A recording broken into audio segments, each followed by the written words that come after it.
محض تنخواہ پر زندہ رہنے والے لاکھوں افراد کی طرح مہنگائی مجھے بھی پریشان کیے رکھتی ہے۔ اس کی بابت وابیلا مچانے سے مگر گریز کرتا ہوں۔ یہ کالم لکھتے ہوئے ہمیشہ یہ خیال ذہن پر حاوی رہتا ہے کہ جن مسائل کا ذکر ہو ان کے حقیقی اسباب بھی تھوڑی تحقیق کے بعد بیان کر دیے جائیں۔ اسی تناظر میں اگر کوئی ممکنہ حل بھی نظر آئیں تو انہیں سادہ الفاظ میں پیش کر دیا جائے۔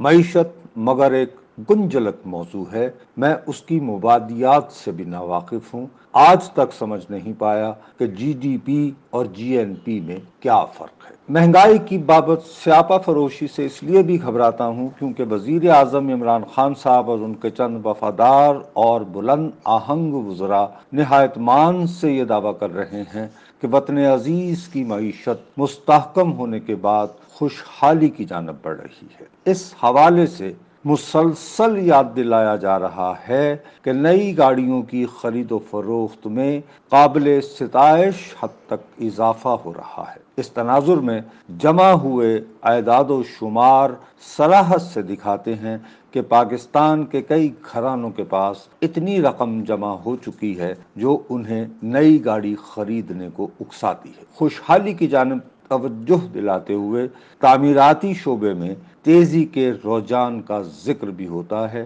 اسی باعث غالباً سیمنٹ اور سریا کی قیمتوں میں بھی مسلسل اضافہ ہو رہا ہے۔ نئی گاڑی خریدنے اور اپنا مکان تعمیر کرنے کے حوالے سے جمع ہوئے اعداد و شمار کو فخر سے دہراتے ہوئے تاہم یہ حقیقت فراموش کر دی جاتی ہے کہ پاکستان کی آبادی 22 کروڑ ہے۔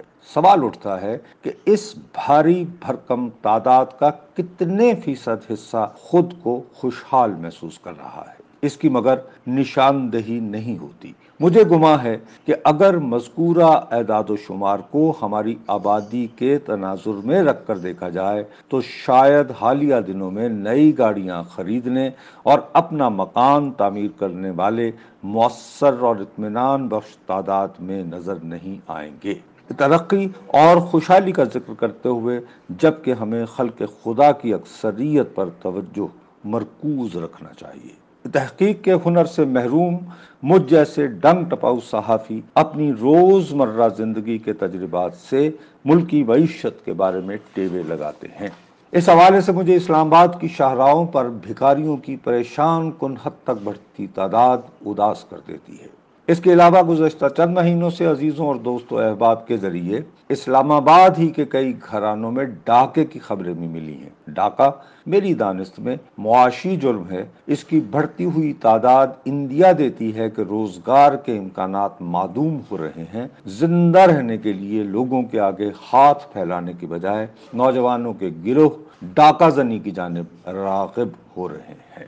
محض تنخواہ پر زندہ رہنے والے افراد ہی کو مہنگائی سب سے زیادہ پریشان کرتی ہے۔ اس کی ماہانہ آمدنی میں اضافہ تو نہیں ہوتا مگر روزمرہ اخراجات ناقابل برداشت ہو رہے ہیں۔ اس ضمن میں روٹی اور تیل وغیرہ کی قیمت میں اضافہ دل جلا دیتا ہے۔ بجلی اور گیس کے بڑھتے نرخ مزید تکلیف دہ ہو جاتے ہیں۔ عالمی منڈی میں کرونا کے بعد سنبھلتی ہوئی معیشت کی وجہ سے پٹرول کی قیمت میں اضافہ ناگزیر تھا۔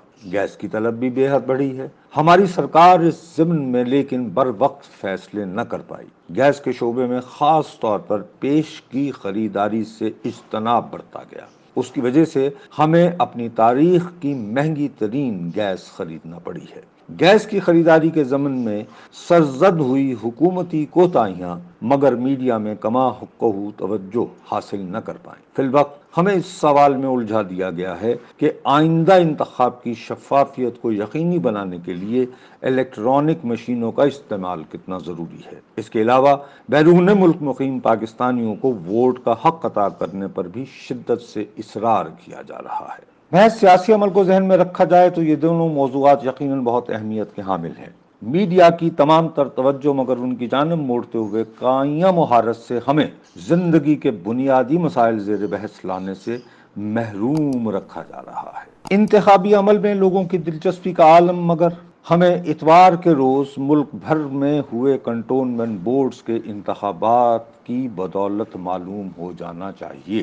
رائے دہندگان کی مؤثر تعداد نے اس میں حصہ لینے سے گریز کیا۔ کامیاب ہونے والے آزاد امیدواروں کی تعداد بھی حیران کن ہے۔ یہ اس امر کا اندیا دے رہی ہے کہ انتخابی عمل میں حصہ لینے کے خواہاں افراد اب سیاسی جماعتوں سے نتھی ہونے کو تیار نہیں، وہ انفرادی حیثیت میں قسمت آزمانے کو ترجیح دے رہے ہیں۔ کامیاب ہو جانے کی صورت نہایت ڈھٹائی سے جیڑا جتے او دے نال والی موقع پرستی اختیار کرنے کو تیار۔ بہرحال میں ذاتی تجربے اور مشاہدے کی بنیاد پر یہ اصرار کرنے کو مجبور ہوں کہ مہنگائی ان دنوں پاکستان میں سنگین تر مسئلے کی شکل اختیار کر رہی ہے۔ ہماری سرکار مگر اس جانب کما حقہ توجہ نہیں دے رہی۔ مہنگائی کی حقیقت تسلیم کرنے کے بجائے نئی گاڑیوں کی خریداری اور اپنا مکان تعمیر کرنے کے حوالے سے جمع ہوئے اعداد و شمار کا ڈھول پیٹا جا رہا ہے۔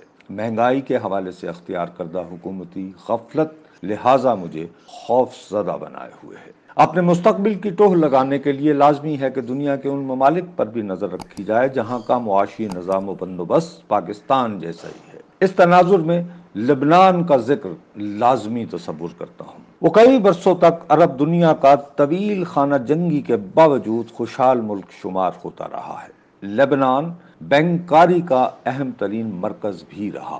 گزشتہ کئی مہینوں سے مگر اس کی کرنسی کی قدر مسلسل گرنا شروع ہو گئی۔ لبنان کی ریاست اپنے ملک کے لیے درکار تیل خریدنے کے قابل بھی نہیں رہی۔ بینکوں میں جمع شدہ رقوم نہ جانے کہاں غائب ہو گئیں۔ ہر کھاتے دار اب محدود تعداد میں ہی رقم نکال سکتا ہے۔ اس رقم کے حصول کے لیے صبح اٹھتے ہی بینکوں کے آگے لگی لمبی قطار میں کھڑا ہو جاتا ہے۔ مطلوبہ رقم کے حصول کے بعد اسے اپنی گاڑی یا موٹر سائیکل میں پیٹرول ڈلوانے کے لیے ایک اور لمبی قطار میں کھڑا ہونا پڑتا ہے۔ بیروت کے مہنگے ترین علاقوں میں بھی بجلی فقط 2 یا 3 گھنٹوں کے لیے میسر ہے۔ جنریٹر چلانے کے لیے مگر مناسب مقدار میں پیٹرول وغیرہ میسر نہیں۔ شوگر اور دل کے امراض کے لیے درکار ادویات بھی بازار سے غائب ہو چکی ہیں۔ لبنان کی موجودہ اذیتوں کا ذمہ دار گزشتہ کئی دہائیوں سے غیر ملکوں سے بے دریغ انداز میں لیے قرضوں کو ٹھہرایا جا رہا ہے۔ ہمارے حکمران بھی یہ رجحان اختیار کیے ہوئے ہیں۔ ہمارے روپے کی قدر بھی گرنا شروع ہو گئی ہے۔ میں ہرگز یہ دعویٰ نہیں کر رہا کہ ہم خدا نخواستہ لبنان بننے جا رہے ہیں۔ اس امکان کو مگر رد کرنے کے لیے مجھے ماہرین معیشت سے ٹھوس دلائل درکار ہیں جو فی الوقت میسر نہیں۔